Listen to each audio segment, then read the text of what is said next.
दोस्तों नमस्कार। स्वागत है आप सभी का आप ही के अपने इस मंच पर जिसका नाम है मयूर जानी ऑफिशियल। आप जैसे देख रहे हैं हमारे बिल्कुल बगल में शिव कुमार मिश्रा जी बैठे हैं और हम जैसे कि हमने वादा किया था कि हफ्ते में कम से कम 2-3 बार तो उत्तर प्रदेश से जुड़ी हुई खबरों पर बात करेंगे और मिश्रा जी से बेहतर हमारे लिए इस पर मुझे नहीं लगता कि और किसी से बात कर सकते हैं। तो आज उस पर उत्तर प्रदेश की खबर, बात यूपी की, उस पर करेंगे। तो आपका स्वागत है मिश्रा जी, बहुत-बहुत धन्यवाद जुड़ने के लिए। आपका भी और धन्यवाद, आपके दर्शकों का भी बहुत-बहुत धन्यवाद, बहुत-बहुत आभार। अब सर, क्योंकि आप तो बहुत मतलब उस पर जो है उस राज्य पर, जैसे गुजरात पे हम नजर जमा कर बैठे हैं, आप यूपी पे नजर जमा कर बैठे हुए हैं। तो हमको ये बताइए, इन्होंने कुछ जो कुछ दृश्य देखे हैं भरी दोपहरी में, ये प्रधानमंत्री जो है हमारे, वो मोबाइल फ्लैश क्यों सबकी जो है चालू करवा दी, हमको समझ में नहीं आया। हालांकि यहीं से गए हैं हम, थोड़ा बहुत दावा करते हैं कि हम इनको जानते समझते हैं, लेकिन फिर भी ये नित नए रूप रंग दिखाते हैं तो कई बार आश्चर्य होता है कि अब धूप नहीं है, चलो रात है, शाम का वक्त है, आपने एक दृश्य खड़ा करना है तो आपने मोबाइल की फ्लैश लाइट जलवा ली तो वो दृश्य अच्छा लगता है। अब भरी धूप, मतलब भरी दोपहरी में धूप निकली हुई है, आपने भीड़ इकट्ठा की, वो भी कहाँ कहाँ से आपने मंगवाई, कुछ पता नहीं कितनी कंपनी के लोगों को बुलवाया, वो गलगोटिया के गलगोटियास को बुलाया आपने पता नहीं क्या क्या किया। और उसके बाद जब जो मतलब उधार की कहें या तो भाड़े की कहें, वो भीड़ इकट्ठा करके आपने फिर वो मोबाइल की फ्लैशलाइट जलवाई और फिर कहा कि ये जो मैंने उद्घाटन किया है वो अधूरा है। जब आप इसको मोबाइल की फ्लैशलाइट जला के आप जो है सब जलाओगे और दिखाओगे, तब जाके ये उद्घाटन पूरा होगा। तो ऐसा एयरपोर्ट जो अभी ऑपरेशनल तो है नहीं, ये कैसा उद्घाटन है महाराज? और ये सब क्यों किया गया, जरा कुछ जानकारी हो तो बता दीजिए। मयूर भाई, आपका बहुत-बहुत आभार, बहुत-बहुत धन्यवाद और मयूर जानी ऑफिशियल के सभी दर्शकों का भी आभार। अगर हम बात करें तो हमारे प्रधानमंत्री जी कभी न कभी ऐसी अजीबो-गरीब हरकतें कर देते हैं जो पूरा देश नहीं, पूरा विश्व हैरान रह जाता है। कल की जो उनकी कार्यप्रणाली थी, उसने भी मजाक का पात्र बनवा दिया। आप ये बताइए, प्रभु श्री राम का मंदिर था अयोध्या में, उसका उन्होंने अर्धनिर्मित मंदिर का उद्घाटन कर दिया। सभी शंकराचार्यों ने मना किया, सभी वेद के जो जानकार थे उन्होंने मना किया, उसके बाद भी करवा दिया। अयोध्या हार गए। आज फिर वो गए थे एक ऐसी जगह, नोएडा, जहां बीजेपी अभिजीत है, गाजियाबाद बीजेपी अभिजीत है, और उस जगह जब वो पहुंचे तो उन्हें लगा कहीं ऐसा ना हो कि इसका श्रेय फिर लोग हमें दे दें, तो उन्होंने कहा कि दर्शकों को भी इसका श्रेय दिला देते हैं और कहेंगे हमने नहीं किया था, आपने टॉर्च मार के आधे अधूरे एयरपोर्ट का उद्घाटन किया है और आप भी इसके जिम्मेदार। प्रधानमंत्री इस समय जिम्मेदारी नहीं लेना चाहते और लोगों में उन्होंने एक संदेश देने का प्रयास किया। जिन्होंने थोड़ा सा अगर अपने टॉर्च के जरिए जो उन्होंने कहा कि आप अपना दिमाग खोलिए, दिमाग की बत्ती जलाइए और विचार कीजिए 2020 और 21 के उस कोरोना के कालखंड का, जब आपको हमने पहले 8 दिन, फिर 15 दिन, फिर 15-15 दिन के हिसाब से घर में बंद करने का आदेश देते रहे। आज सुनने में आ रहा है कि एलपीजी का एक जहाज निकल आया है, एक और निकला, 2 जहाज निकले हैं। टॉर्च का संदेश यह भी हो सकता है कि भैया हमने तो आपको आगाह कर दिया था, वह आप नहीं समझे तो मत समझिए, हमने कोरोना काल में भी आपसे एक रात टॉर्चें जलवाई थी। मैं ये बार बार आगाह कर रहा हूं कि खबरदार, होशियार साहब, जब भी संकट आता है, आपसे बेहतर कौन जानता है, वो दोनों हाथ खड़े कर देते हैं। और जब श्रेय आता है, ये तो एयरपोर्ट का उद्घाटन था। अगर एक छोटी सी ट्रेन भी कोई नई चलती है तो हमारे प्रधानमंत्री जी ही झंडी दिखाने जाते हैं। आपने देखा होगा कि नमो रेल का उद्घाटन था गाजियाबाद में, 3 मर्तबा हुआ है। ऐसा आप कभी देखे हैं कि एक प्रधानमंत्री एक ट्रेन को, एक लाइन को 3-3 बार उद्घाटन करने जाए? इतना फ्री कौन प्रधानमंत्री हो सकता है, इतने बड़े जनसंख्या के देश का, इतने बड़े राष्ट्र का, जिसमें हर संभव भैया उनके समर्थक कहते भी हैं कि हमारे प्रधानमंत्री तो 24 आवर काम करते हैं। इसके बाद अगर हम बहस करते हैं तो हमें तो वो प्रचार पर दिखते हैं। कल आपने देखा नोएडा में उन्होंने प्रोग्राम किया, उस गलगोटिया के छात्र फिर बुलाए गए जिन्होंने इतनी मजाक पूरे विश्व में बनवा दी। अब उनका मैसेज और घूम रहा है सर, यही नहीं छूटी जान। उस मैसेज में क्या लिखा है कि अगर आप नहीं जाओगे तो आपको 3 दिन के लिए एब्सेंट कर दिया जाएगा, और जाओगे तो 3 अटेंडेंस और आपकी शॉर्ट है वो खत्म कर दी जाएगी, एक प्रमाण पत्र दिया जाएगा। लेकिन इसके एवज में एक काम आपको भी करना पड़ेगा कि कोई भी व्यक्ति स्कूल की ड्रेसेस में नहीं आएगा। और उसके बाद कल एक बच्चा उसी गाड़ी में बैठ के, मयूर भाई, काली शर्ट पहन के पहुंच गया, उसे एंट्री नहीं मिली। एक नहीं, ऐसे एक नहीं, एक से ज्यादा है। मैं सुनाऊं आपको, मैं दिखाता हूँ, वो सुनिए। ये है, ये वो बच्चे हैं सब, काला थोड़ा भी नहीं चलेगा। योगी जी के बारे में बताओ और मैनेजमेंट के बारे में बताओ। यहाँ के देखो, I love Yogi ji, I love Modi ji, जय मोदी। बट जो इन्होंने यहाँ व्यवस्था करी है, इसकी माँ बहन एक कर दी है, और उच्च शब्दों का उपयोग नहीं करेंगे हम। बारे में क्या कहना चाहते हो? योगी जी फुल सपोर्ट है, बहुत अच्छा काम कर रहे हैं वो। बट ये चीज तो चलो कोई नहीं, छोटी मोटी चीजें होती है। लाइक सब कुछ तो बहुत अच्छा था, लाइक फैसिलिटी प्रोवाइड की हुई थी, बस से आने का, नाश्ता वगैरह सब कुछ था। बट जो मेन ब्लंडर हुआ है वो वह उन्होंने बताया ही नहीं है कि ब्लैक अलाउड नहीं है। एटलीस्ट अंदर जाएंगे, सब कुछ देखेंगे, मौज करेंगे। पर यहाँ जैसे ये गेट पे बोलता है ब्लैक शर्ट नॉट अलाउड, तो मेरे वजह से सारे बच्चे अंदर नहीं गए, हम लोग यहीं पे बैठे हैं। अच्छा है, दोस्ती और चारा हो रहा है ना आप लोगों का? सीनियरिटी है। हाँ, दोस्ती हम जाके बैठा है वैसे ऐसे दोस्त मुझे तो अब तक नहीं मिले। That's your bad luck. I'm so blessed to have these people. लाइए इधर कैमरा दीजिए आप अपना। हाँ, फिर बता दीजिए आपको कैसा लग रहा है। मुझे अच्छा नहीं लग रहा है। नहीं लग रहा है ना? अब ठीक लग रहा है। अब माहौल बन रहा है। सवाल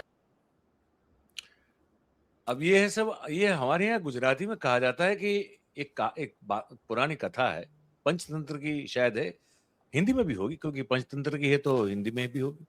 एक कौवा था जो बड़ा हर स्थिति में आनंद में रहता था। तो आनंदी कौवा एकदम। ये सब ऐसे बच्चे हैं, वो कह रहे हैं कि तकलीफ तो है लेकिन फिर भी ठीक है, बाहर बिठा दिया, लेकिन देखिए दोस्त हमारे साथ है। तो ये सब हैं, गलगोटिया हैं ये सब। ऐसा नहीं है सर, ये सब वो बच्चे हैं जो 2014 के बाद कंगना रनौत के साथ स्वतंत्र हुए। ये सब वो बच्चे जी, और इन्हें कूट कूट कर ये इनके विश्व भ्रमण कराया गया है कि आज से पहले ना भारत में सांस ले सकता था आदमी, ना पानी पी सकता था। आपके जो बाल पकने जा रहे हैं, सफेदी आ रही है बालों पर, तो ये 14 के बाद आ गई। 14 से पहले आप कुछ जानते नहीं थे, क्योंकि 14 से पहले जब आप जानते थे तब आपने कई बार मुख्यमंत्री से आंख में आंख डाल के बात की कि साहब जवाब देकर जाइए। लेकिन आपने एक बदला जरूर देखा होगा कि जब आपने मुख्यमंत्री ये रहे 2014 तक, तब तक आपने इतनी घटिया बातें, इतना गिरा हुआ व्यवहार, इतनी अराजकता टाइप भाषण, इतना शब्दों का चयन न करना, ये आपने नहीं देखा होगा। आपने ये नहीं देखा होगा कि गुजरात में 24 घंटे नेहरू को कोसा गया हो। आपने ये कभी नहीं देखा होगा कि 24 घंटा कांग्रेस की खिलाफत की गई हो। ये सब प्रधानमंत्री के पद पर आने के बाद बड़ा बदलाव। नहीं मिश्रा जी, ऐसा भी नहीं है। देखिए, कांग्रेस को तो लगातार वो जब से मुख्यमंत्री बने या तो नहीं भी बने थे तब से वो कोस रहे हैं। ये इनका मुख्य काम जो है, उनका जो अवतार कृत्य है वो ये है। लेकिन हाँ, तब ये था कि कहीं कुछ एक लॉजिक हुआ करता था, मतलब रीजनिंग के साथ आते थे। मैं बताऊं माशाल्लाह अंग्रेजी बड़ी अच्छी बोलते थे इसके मुकाबले अभी जो बोल रहे हैं, जो अभी हम सुन रहे हैं ना, ये जो खा खा खी खी खू खू वाला अंग्रेजी, ऐसा नहीं, वो एक जमाने में पता नहीं इनकी क्या हो गया इनकी अंग्रेजी को भी। और उम्र का तकाजा आपको मानना पड़ेगा, वो माने न माने आपको तो मानना पड़ेगा। इसका अंग्रेजी से क्या लेना देना है? भाषा तो भाषा, आप जानते हैं तो जानते हैं, उसमें क्या मतलब, उससे उम्र का क्या होता है। लेकिन पता नहीं कुछ है गड़बड़। मैं कभी बनाऊंगा, दिखाऊंगा वो वीडियो, कुछ मेरे पास 2-3 क्लिप पड़ी है जहां वो मतलब ठीक ठाक अंग्रेजी बोल लेते हैं, इस तरह की नहीं जो अभी हम देखते हैं पिछले ये 5-6 साल से जो देख रहे हैं, जो सत्यानाश निकाल रहे हैं, ऐसा नहीं है। तो पहले कुछ अलग थे, हालांकि यही थे लेकिन दिखते थोड़े अलग थे। अब ये भरी दोपहरी में भाई साहब मतलब खत्म हो गया मामला, यहां से बिल्कुल मामला खाली हो गया। भरी दोपहरी में कौन जलवाता है मोबाइल की फ्लैश लाइट? तो और उस पर अखिलेश ने सभा जो की है, अखिलेश यादव ने, मैं उस पर भी आपकी तवज्जो चाहूंगा कि मैं कुछ सुना दूं 2-3 क्लिप उनकी जो है छोटी छोटी, और उसके बाद फिर जरा आप इसका संदर्भ जो है दर्शकों को आप थोड़ा विस्तृत कीजिए, सुनाइए उनको। अखिलेश ने एक तो ये चीज में समझ नहीं पा रहा, ये एटीएम क्या है भाई, ये सुनिए। 10 साल से सरकार में नहीं है, कम से कम अपने छोटी वाली एटीएम का हिसाब किताब तो कर लेते कि 10 साल में एटीएम का कितना हिसाब किताब बना होगा। और मैं ये अपने पत्रकार साथियों को एक क्विज, एक एटीएम का क्या फुल फॉर्म हो सकता है वो छोड़ करके जा रहा हूं। इस एटीएम ने न केवल देश बल्कि दुनिया को, न केवल देश बल्कि एटीएम ने दुनिया को परेशान किया होगा। जो लोग ए के बारे में समझते होंगे वो टीवी जान जाएंगे, वो एम भी समझ लेंगे। सुना है कि ए पर बहुत मेहरबान रहते हैं कुछ लोग, इसीलिए एटीएम याद आ रही है उनको। अब ये अखिलेश यादव का एक बहुत बड़ा प्लस पॉइंट भी ये है कि बड़े वीटी हैं, व्यंग बड़ा अच्छा करते हैं और भर भर के जो है वो धोते हैं। और फिर भी अब ये एटीएम तो भाई आप ही समझा दे एटीएम का क्या मतलब। मैं बताता हूं। कल प्रधानमंत्री जी ने अपनी स्पीच में ये कहा था कि जो नोएडा को 2012 से 17 के दौरान जब अखिलेश यादव मुख्यमंत्री रहे तो उन्होंने एटीएम बना दिया था। अच्छा, लूट का एटीएम बना दिया था जी। अब उनका कहना यह है कि जो आपने छोटा एटीएम, उन्होंने बड़ा एटीएम प्रधानमंत्री नरेंद्र मोदी को माना, छोटा एटीएम योगी आदित्यनाथ को माना जी। तो उन्होंने कहा कि ए का मतलब आदित्यनाथ, टी का मतलब ठाकुरों का एक रेला, और अच्छा। एम का मतलब मनी। उन्होंने इसका फुल फॉर्म के ए का मतलब सब समझ गए होंगे, टी का मतलब सब समझ गए होंगे और एम का मतलब समझ गए होंगे।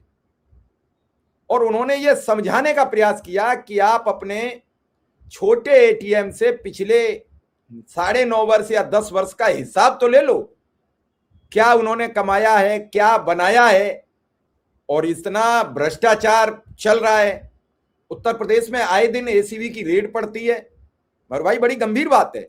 और रोज अधिकारी कर्मचारी गिरफ्तार होते हैं, जेल जा रहे हैं, और उसके बाद भी भ्रष्टाचार रुक नहीं रहा है। आप जानते थे कि जिले में, आपने तो ग्राउंड रिपोर्टिंग किया, ग्राउंड रिपोर्टिंग में हम लोग बेहतर जानते हैं कि जिले में अगर एक अधिकारी को एसीबी उठा लेती थी जी, तो उस मंडल, उस इलाके में कोई रिश्वत लेने को तैयार नहीं होता था। पता नहीं अगला शिकार कौन बन जाएगा। आज जिस जिले में आज गिरफ्तारी होती है, कल फिर उसी जिले में किसी की गिरफ्तारी हो जाती है और लोग रिश्वत ले रहे हैं। इसका मतलब भ्रष्टाचार का खुला खेल चल रहा है। और इस पूरे खेल के पीछे कहा जाता है कि न खाऊंगा न खाने दूंगा। फिर कौन है इस खेल के पीछे?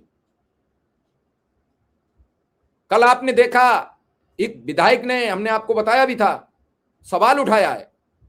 मैं अभी सुनाऊंगा, उस पर आ रहा हूं मैं अभी। वो दूसरा है, हम दूसरा बता रहे हैं कि उन्होंने एक एसपी पर कड़ा आरोप लगा दिया है। एक एसपी ने एक पोस्ट शेयर कर दी बिल्कुल, कि विधायक जी के समधी हैं, मतलब एक थर्ड क्लास आदमी की पोस्ट को एसपी रिट्वीट करती है। उन्होंने फिर इस पर अपना बयान दे दिया है। प्रदेश में हो क्या रहा है, बड़ा माहौल अलग थलग है। हमारा प्रदेश कहा जाता था कि अपराध मुक्त होने जा रहा है। अगर जो आंकड़े आ रहे हैं अपराध के, उनमें हम टॉप पर ट्रेंड कर रहे हैं। आप समझ नहीं सकते हो। एक टाइम था, आपको याद होगा कि गुजरात मॉडल को लेकर 2014 में पूरे देश में एक लहर चली, एक मुहिम चली, और उसके बाद आप पिछले 2-3 साल से देख रहे होगे योगी का बुलडोजर एक मुहिम चल रही है। उस पर कई राज्य के मुख्यमंत्री अरे भाई मैंने तो एक वो दृश्य देखा, मतलब मैं आश्चर्यचकित, ये लोग करते रहते हैं, ये हद से भी ऊपर जाके कुछ कर देते हैं। एक छोटी सी बच्ची है मिश्रा जी, आपने भी वो शायद दृश्य देखा होगा, उसे बुलडोजर दिया गया है। उस छोटी सी बच्ची के हाथों से हमने, मतलब यही हुआ होगा। अब बच्ची को कहाँ ये प्रेरणा, 5-6 साल की बच्ची, 4 साल की होगी, 5 साल की होगी शायद, अब वो योगी जी को बुलडोजर छोटा जो है खिलौने का वो भेंट दे रही है। अब बताइए, योगी जी ने भेंट किया सर नवदुर्गा में, उस कन्या को भेंट किया बुलडोजर। नहीं तो चॉकलेट दिया ना, कि क्या था, मतलब मैं समझा कि बच्ची ने दिया शायद। बुलडोजर का खिलौना दिया है उसे, चॉकलेट भी दी, बुलडोजर का खिलौना दिया मुख्यमंत्री ने। अच्छा, बच्ची को दिया। हाँ, अब बच्ची, अब देखिए क्या मतलब, आप बच्चों में क्या डालना चाहते हैं आप?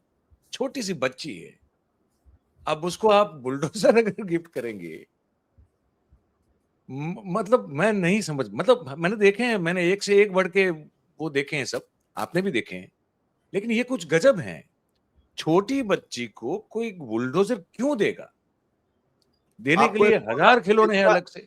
इसका छोटा उदाहरण आपको दे देते हैं। हम और आपने खूब खबरें देखी। एक अयोध्या में एक बिटिया के साथ दुर्व्यवहार हुआ, उसमें एक सपा के नेता मुईद खान गिरफ्तार हुए, और मुईद खान को लेकर जो टीवी पे नंगा नृत्य हुआ, उन्हें आरोपी बताया गया। उनकी बेकरी की फैक्ट्री तोड़ी गई बुलडोजर से, उनका घर तोड़ा गया, उनके जो कारोबार थे सब ध्वस्त किए गए जी। और उसके बाद फिर अखिलेश यादव जब फंसे, उसमें उन पर ज्यादा आरोप लगे, तो अखिलेश यादव ने मांग की कि इसका डीएनए टेस्ट कराया जाए। जी, डीएनए टेस्ट होता है और मोईद खान वाइज्जत अदालत उन्हें बरी कर देती है, करती है। आज मोईद खान का कोई आवाज वापस मिलेगा? फैक्ट्री जो तोड़ी गई क्या वापस मिलेगी? जब ये सब मयूर भाई हो रहा है और कुछ भी अदालत ये निर्देश नहीं दे रही है कि आप इन्हें, इनका जो मकान गिराया, दुकान गिराया, फैक्ट्री तोड़ी, वो वापस कीजिए, तो फिर बुलडोजर रुकेगा कैसे? आज कल ही तो हाईकोर्ट ने एक टिप्पणी की है, एक मस्जिद में यूपी सरकार ने ताला डाल दिया जी, तो अदालत ने यह पूछा कि आप ताला डालने वाले धार्मिक संस्थान पर होते कौन हो? सरकार से जवाब मांगा है जी। इससे 3-4 दिन पहले आपने देखा होगा, एक जज साहब ने सवाल किया बरेली के डीएम से, एसपी से, फिर उन्होंने संभल के डीएम एसपी से कहा कि आप पद पर बने रहने योग्य नहीं हो। उन जज साहब से क्राइम के सभी मुकदमे सुनने से उन्हें हटा दिया गया, अतुल श्रीधरन जी को। अब वो केवल सिविल यानी जमीन, घर के विवाद, ये सब सुनेंगे। अब वो क्राइम के मामले इलाहाबाद हाईकोर्ट में नहीं देखेंगे। और इसी मामले को लेकर उनका इंदौर से ट्रांसफर हुआ कि उन्होंने मध्य प्रदेश के मंत्री विजय शाह का मामला सुमोटो संज्ञान ले लिया था। तो अब कुछ बचा नहीं है। हम और आप कब तक बात कर पा रहे हैं, ये हम आपको तय नहीं है कि ये वीडियो हमारा आखिरी होगा कि इसके बाद भी हम कोई वीडियो बना पाएंगे, क्योंकि जनमत का जो सर्वेक्षण है वो बड़ा कमजोर साबित हो रहा है जी। एक वर्ग है जो दिन भर इस बात पर आमादा है कि सरकार गिर कहां रही है और सरकार बन कहां रही है। बिल्कुल, उसे वो सार्थक विश्लेषण सुनने के लिए अब उसके कान पीड़ादायक हो गए हैं। वो नहीं सुनना चाहता है कि यहां कुछ इस विश्लेषण में, इन सवालों में, इन जवाबों में, इन खबरों में कुछ मिलेगा।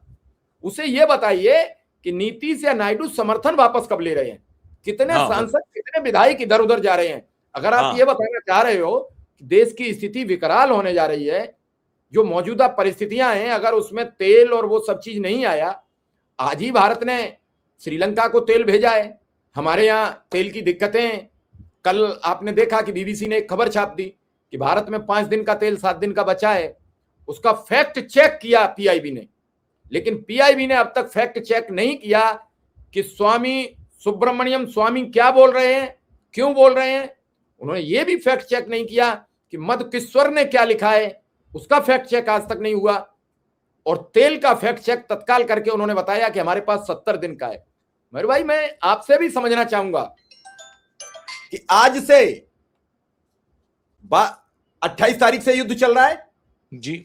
अब आज 1 महीना हो गया सर, 1 महीना हो गया जी। 1 महीना में 12 दिन बाद यह तय हो गया कि हॉर्मुज बंद होने जा रहा है जी। और इस दौरान हमारे पास सिर्फ 4 जहाज आए, 4 में गैस के जहाज थे, 1 तेल का जहाज था। और आज भी जो दोनों रिलीज हुए वो दोनों गैस के जहाज हैं। और तब भी हमारे पास, हमारे पेट्रोलियम मंत्री ने बताया कि 65 से 70 दिन का हमारे पास स्टॉक है।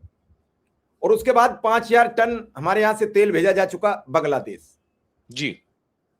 और उसके बाद आज कुछ श्रीलंका भेजा गया है जी। और अब भी हमारे पास 70 दिन का स्टॉक है। तो ये तेल आ कहां से रहा है? मैं ये थोड़ा सा, मेरा दिमाग काम नहीं कर रहा, मैं हिसाब लगा रहा हूं, मेरा काम नहीं कर रहा। नहीं, ऐसा नहीं है। ये जो तेल है वो देखिए, इसमें कोई मतलब कोई छुपी बात नहीं है। तेल आ रहा है सर, हम तो अमेरिका से, वेनेजुएला से आ रहा है तेल, महंगा बहुत, लॉजिस्टिकली, इंश्योरेंस वाइज, हर तरह से बहुत ही महंगा तेल आ रहा है। और वेनेजुएला अभी उसका, जहां तक मेरी जानकारी है, वेनेजुएला वो प्राइम जगह है जहां से मैक्सिमम ऑयल हम लोग अभी मंगवा रहे हैं, जो कि बहुत महंगा पड़ रहा है। जो जो जो एफोर्ड हो पाए तेल कंपनियों के लिए विशेष रूप से, तो उसके लिए 10% वो एक्साइज में भी कमी कर दी गई। हम और आप तो चूसे गए, है ना, हमको तो गन्ने की तरह चूस लिया गया। लेकिन जैसे उन पर जो है नौबत आई तो भैया फिर वो कर दिया, और जिसका फायदा दिए। अच्छा बताइए कि कैसी सरकार की अद्भुत रचना है कि जब एक्साइज में कटौती होती है तो उसका लाभ लोगों तक नहीं पहुंचता, लेकिन जैसे बढ़ती है तो लोगों की जेब में जो है, इस बात का भी तो फायदा नहीं पहुंचता है कि 50 रुपया लीटर में सुनने में आ रहा है बांग्लादेश तेल भेजा गया है। भारत के लोगों को तो 90 रुपया मिल रहा है। ये कहा जा रहा है, ये कहा जा रहा है। लेकिन इस दौरान सर वहां करेक्शन करना पड़ेगा हमको। हमारी उस बच्ची वाली बातचीत में मैंने वो बच्ची ढूंढ निकाली, हमारी बात चल रही थी। नहीं, बिल्कुल हाँ, वो मैं दिखाऊंगा अभी।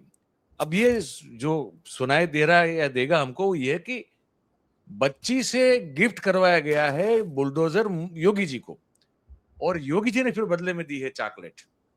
ऐसा वो अभी है, देखिए मैं सुना देता हूं। और कितनी छोटी बच्ची है, मतलब आप देखिए, अब इस बच्चों का उपयोग हो रहा है, कमाल है। अच्छा, आज योगी जी से मिली, आप कैसा लग रहा है आपको? क्या बोलेंगी? यशस्विनी नाम है इसका। योगी जी ने क्या दिया आपको? चॉकलेट दी। और आपने योगी जी को क्या दिया? बुलडोजर दिया। तो कुछ कहा योगी जी ने आपको? उन्होंने मुझे ही दे दिया। अच्छा, उन्होंने आपको ही दे दिया। क्या बोला आपको? उन्होंने बोला कि खूब पढ़ाई करना और इस बुलडोजर से खेलना। बताइए, इसने दिया और फिर मोदी जी ने, योगी जी ने उनको वापस दे दिया और कहा इससे खेलना। बुलडोजर कोई खेलने की चीज है महाराज, अब इस पर तो बात कर चुके हैं हम। लेकिन मैंने कहा अब मिली है तो वही बाइट दिखा दें। अब मैं एक आज की बातचीत के एक बड़े महत्वपूर्ण और अंतिम मुद्दे पर आता हूं। मिश्रा जी, ये जो जिन पर बहुत बड़े यौन शोषण के आरोप लगे, आपके उत्तर प्रदेश के ठाकुर बाहुबली हैं बृजभूषण शरण सिंह। अब इनका एक बयान जो है बड़ा विवादास्पद और मतलब बड़ा विवादित लगा हमको, जिसमें ये कहते हैं कि इस देश में सिर्फ 2 बड़े खलनायक है, एक है मुसलमान और एक है सवर्ण लोग। ये भाजपा, अभी तो भाजपा में है कि भाजपा छोड़ बोड़ दिए हैं, क्या सीन है पता समझ में नहीं आ रहा। मैं सुना दूं? नहीं, आप सुना दो, फिर मैं बाद में पूरी हाँ, बात बताऊं। तभी फिर आपसे थोड़ा सुन लेंगे समझने के कि भाई इसका मतलब क्या निकाला। ये देखिए, आज इस देश के अंदर 2 खलनायक हैं, मैं जानता हूं मेरी बात ये बहुत गहरी चोट करेगी। पहला खलनायक मुसलमान, जो हमारे दादाजी भी यहाँ कह रहे थे। हाँ, उनके दृष्टि में केवल मुसलमान बचा है और कोई नहीं, सारी समस्या मुसलमान है। वही है ये। ठीक भैया, आप जिंदाबाद आपका। लेकिन मैं बताना चाहता हूं, पहला खलनायक मुसलमान और दूसरा खलनायक इस समय सबड़ है, सबड़ है, सबड़ सबड़ सबड़ सबड़ सबड़ सबड़। क्या कहना चाहते हैं ये बृजभूषण शरण सिंह? ये समझ में नहीं आ रहा है, आप बता दें। मेरे भाई, ब्रजभूषण शरण सिंह वही हैं जिन पर पहलवान महिलाओं ने आरोप लगाया था। जी बिल्कुल। 2024 के लोकसभा चुनाव में इनकी टिकट कटने जा रही थी। टिकट कटने के वक्त ये अखिलेश यादव के कसीदे गढ़ने लगे और इन्होंने कहा कि अखिलेश यादव हिंदू धर्म के विरोधी नहीं है। पहला इनका वक्तव्य आया। फिर इन्होंने भाजपा को संदेश दिया कि टिकट तो आपको हमें ही देनी पड़ेगी, ये हो सकता है कि हमारे परिवार में किसी को दे दो। बिल्कुल। इनके बेटे को मिली। इनके बेटे उसी जगह से सांसद हैं जहां से केसरगंज से ये सांसद हुआ करते थे। जी। इनके बड़े बेटे विधायक हैं। कल वो सपरिवार योगी जी से मिले हैं।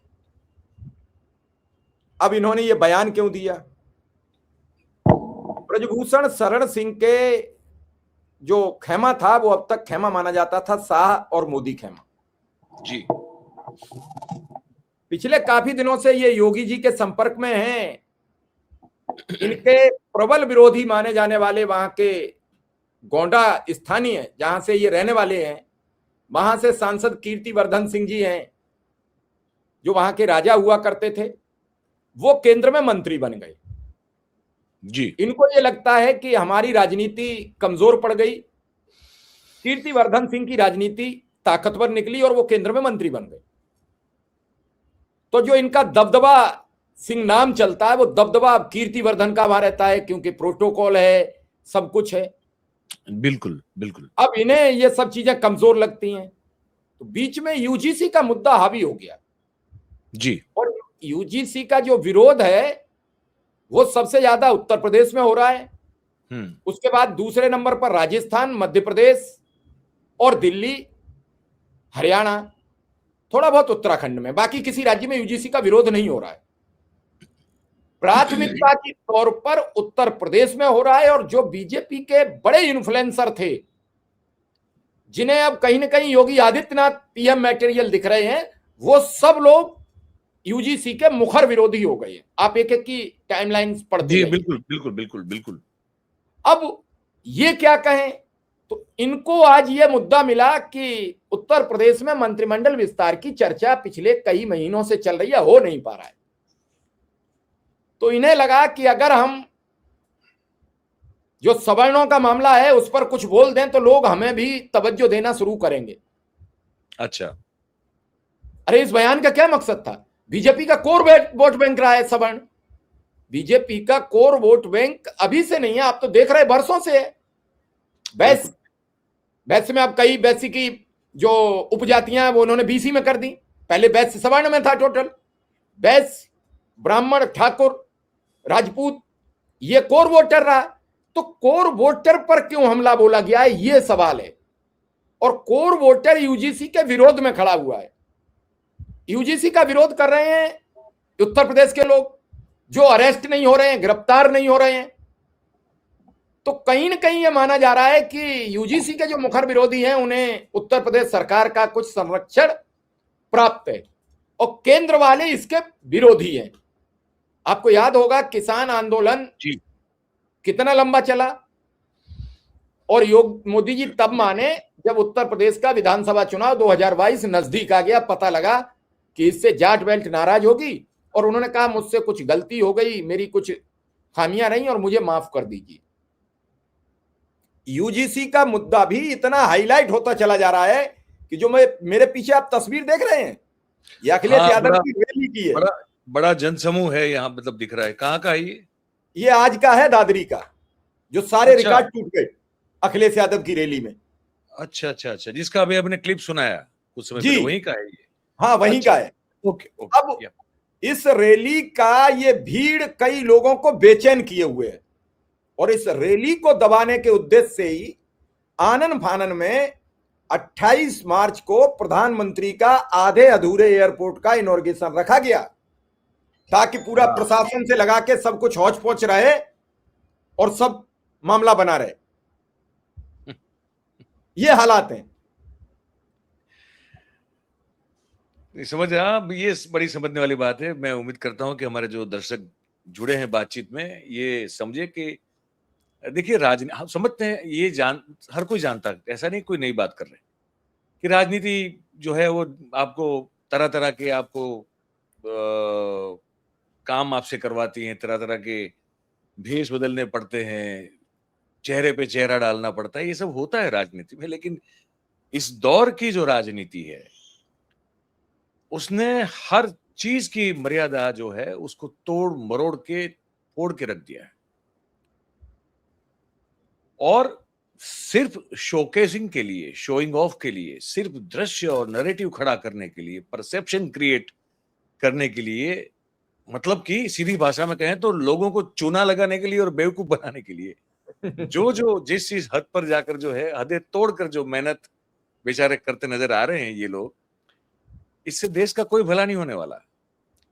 अगर मोदी जी गलगोटिया जैसी 10 यूनिवर्सिटी को जो है उसके छात्र को बुला के बिठा दे, भाई वो तो भाड़े के लोग हैं, वो अलग अलग प्राइवेट कंपनियों, सुना है कि एनसीआर में जो प्रोडक्शन करने वाली जो इंडस्ट्रियल बेल्ट की कंपनीज है उनके लेबर्स को बुला दिया गया, उसके हैं वीडियो भी सब पड़े हुए हैं। इन सबको बुला के भीड़ दिखा के आप टेलीविजन चैनल जो आपकी गोद में खेल रही है वहां पे आप एक दृश्य तो खड़ा कर देंगे ताकि उस पर बात वो लोग करें, बेचारे चाटुकारिता करते रहें, लेकिन असल में ना उन लोगों का कोई फायदा होने वाला है जो आपकी भीड़ में उस क्राउड में बतौर भीड़ है, और ना देश में किसी का फायदा होने वाला है। पर खैर ये अब कर रहे हैं तो कर रहे हैं, और हर मतलब उनकी समझ कहीं किसी और दिशा में जा चुकी है। एक बड़ी गंभीर खबर आई है, इस पर आज तो बात नहीं करेंगे, लेकिन एक इशारा दे देते हैं। इसरो का कुछ सुनाई दे रहा है कि इसरो में भी अब शायद कुछ निजीकरण का मामला है। पक्का नहीं हूं मैं उस पर जो है जांच मतलब खोजबीन कर रहा हूं। अगर ये बात सच है तो भाई फिर तो ऊपर वाला तो पता नहीं वो भी नहीं बचाएगा, ऐसे लोगों को क्यों बचाए वो। बिल्कुल ऊपर वाले के पास क्या कोई काम नहीं है। बिल्कुल। पता नहीं ये है तो अब है, बात करते रहेंगे हम और मिश्रा जी। आप हमारे साथ जुड़िए। हमारा शिव कुमार जी का भी चैनल है, उनके नाम से भी है, और एक स्पेशल कवरेज न्यूज से भी है, और आपका तो ये है ही है, तो आप दोनों जगह पे आप जाके खबरें देख सकते हैं। तो यहाँ वो कोई हाय तौबा मचाने वाली चीजें नहीं होंगी, जो हो रहा है धरातल पर उसी पर हम बात करेंगे। तो वो खाम खा के थंबनेल नहीं होंगे, दिखाई कुछ और दे रहा है और सुनाई कुछ और दे रहा है, ये कुछ नहीं होगा। सनसनी नहीं मचानी है, खबर है उस पर बात करेंगे। तो आप वहां भी जाइए, यहाँ भी आइए, कमेंट करके आपकी बात जरूर रखिए, और लाइक कीजिए, शेयर कीजिए, सब्सक्राइब कीजिए, और आर्थिक सहयोग अगर आप देना चाहें, हमें जरूरत है, तो नीचे या स्क्रॉल देख रहे हैं, जैसे चाहे आप दे सकते हैं। तो बहुत बहुत धन्यवाद करेंगे मिश्रा जी आपका और सभी साथियों का इस बातचीत में जुड़ने के लिए। Thank you very much. नमस्कार। आपका भी बहुत बहुत आभार, बहुत बहुत धन्यवाद।